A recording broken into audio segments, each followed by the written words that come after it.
علماء نے لکھا ہے حضور صلی اللہ علیہ وسلم کے حوالے سے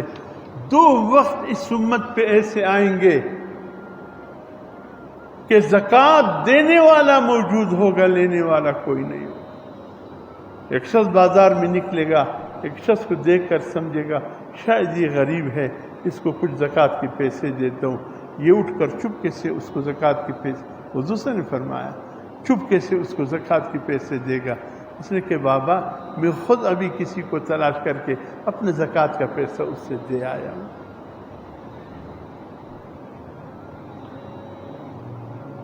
اور اگر ابھی اعلان ہو جائے کہ کوئی ہے زکوٰۃ لینے والے، میزان مارکیٹ میں کھڑے ہیں ٹرکیں، وہ بیچاروں کو زکوٰۃ کے مد میں لیتے ہیں، تو لینے 2 لگاؤ، ایک پشین کی طرف ہو ایک مستوم کی طرف ہو، تو انشاءاللہ مستوم والا لین خزدار تک پہنچ جائے گا، اور پشین والا لین جو ہے وہ افغانستان کا بارڈر بھی کراس کر جائے گا۔ اب اس قوم کا یہ حال ہے، پوری قوم کو مستحق زکوٰۃ بنا دے۔ حضور سے فرمایا میری امت پہ 2 وقت آئیں گے، ایک وقت اس امت پہ آ چکا ہے، امت نے وہ نظارہ دیکھ لیا۔ یہ حضرت عمر ابن عبدالعزیز ثانی عمر جس کو کہتے ہیں، جن کی خلافت خلفائے راشدین کی طرز پہ تھا، جب خلیفہ وقت بنا بلایا اپنے خزانے کے نگران کو، وزیر خزانہ کو، کہاں سے آ رہا ہے، کیا آ رہا ہے؟ اس نے کہا جی یہ فلاں ایکسائز ٹیکس ہے، یہ فلاں گاڑیوں کی ٹیکس ہے، یہ فلاں چیزوں کی ٹیکس ہے، ان میں کچھ عشر ہے سالانہ جو زمینداروں سے لیا جاتا ہے، اور اس میں کچھ زکوٰۃ ہے جو سالانہ تاجروں سے لیا جاتا ہے۔ فرمایا اچھا اتنا ظلم، زکوٰۃ اور عشر کے ہوتے ہوئے لوگوں سے تم ٹیکس بھی لیتے ہو؟ اعلان کر دو آج کے بعد تمام جتنے ٹیکس ہے سب ظالم ہے، ختم کر دو، صرف زکوٰۃ اپنی مرضی سے لاؤ، جتنا ہے لاؤ، خود میرے کارندے تمہارے پاس نہیں آئیں گے، جو تمہاری زکوٰۃ نکلتی ہے لے آؤ، بیت المال میں جا کر جمع کرو۔ جو زمین کا عشری زمین ہے، جو خود بخود پانی کی تکلیف سے نہیں ملتی، بارانی ہے، نہر خود بخود قدرت کا نظام ہے، چل رہا ہے، ٹیوب ویل کا پانی اس کے استعمال نہیں ہوتا، خرید کر پانی اس زمین پر استعمال نہیں ہوتا،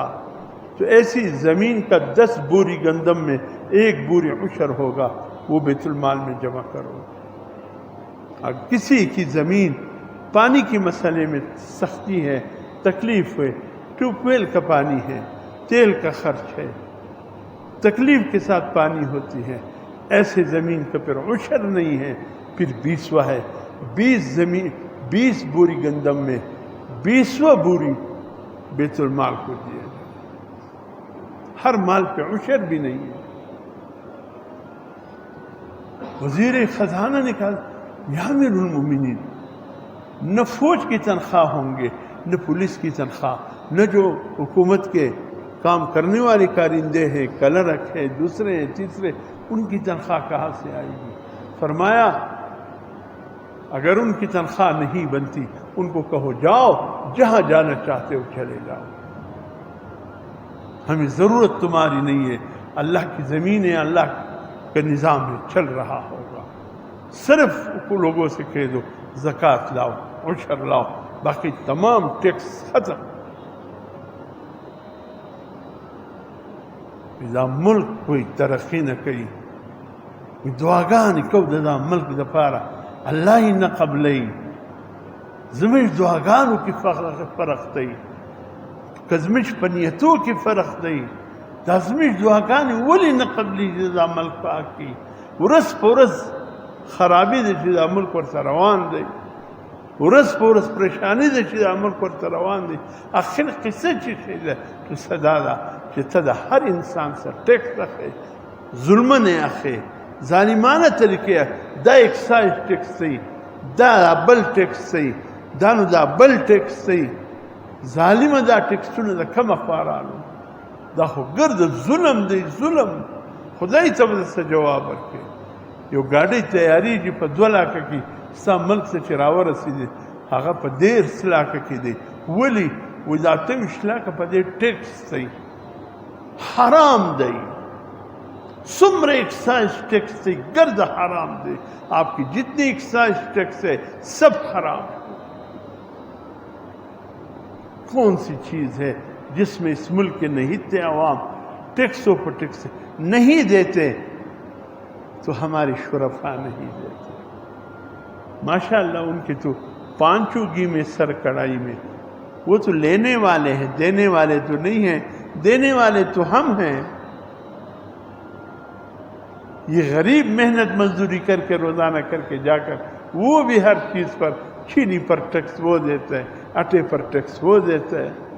پتی پر ٹیکس وہ دیتا ہے نہ دے تو کیا کرے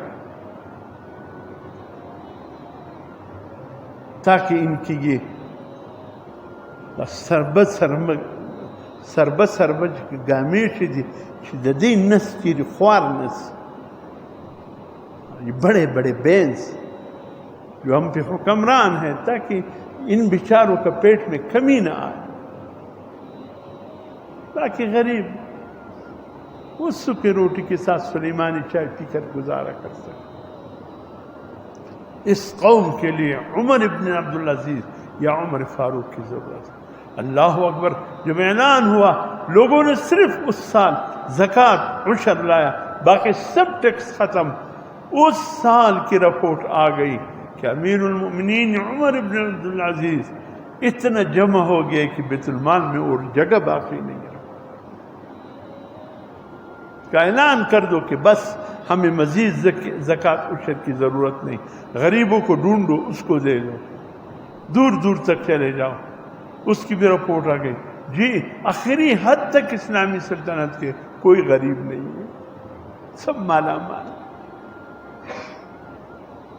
تم اللہ کو مان کر اللہ کے راستے پر چلو پھر دیکھو اللہ کیا کرتے ہیں وَلَوْ أَنَّهُمْ أَقَامُوا التَّوْرَاةَ وَالْإِنْجِيلَ وَمَا أُنزِلَ إِلَيْهِمْ مِنْ رَبِّهِمْ لَأَكَلُوا مِنْ فَوْقِهِمْ وَمِنْ تَحْتِ أَرْجُلِهِمْ مِنْهُمْ أُمَّةٌ مُسْلِمَةٌ اگر یہ قومیں اللہ کی نازل کردہ کتابوں کو اپنی زندگی کا حصہ بناتے یہودی تورات کو اللہ پاک کی جو نازل شدہ کتاب زندگی کے حصہ بناتے عیسائی انجیل کو اپنی زندگی کے حصہ بناتے اس وقت جب حضور صلی اللہ علیہ وسلم تشریف نہیں لائے اب جب حضور صلی اللہ علیہ وسلم آ گئے یہ تمام قومیں اگر قرآن کو زندگی کا حصہ بنا لے اللہ رب العزت فرماتے واللہ ہم تمہارے پاؤں کی نیچے سے بھی رزق نکالتے آسمان پہ بھی تم پر رزق برستا رات کو بارش ہوتا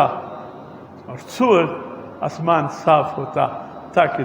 تمہارے کاروبار میں تکلیف نہ ہو آرام سے تم اپنے کام کاج کے لیے جا سکو ہم پھر ایسا بارش کرتے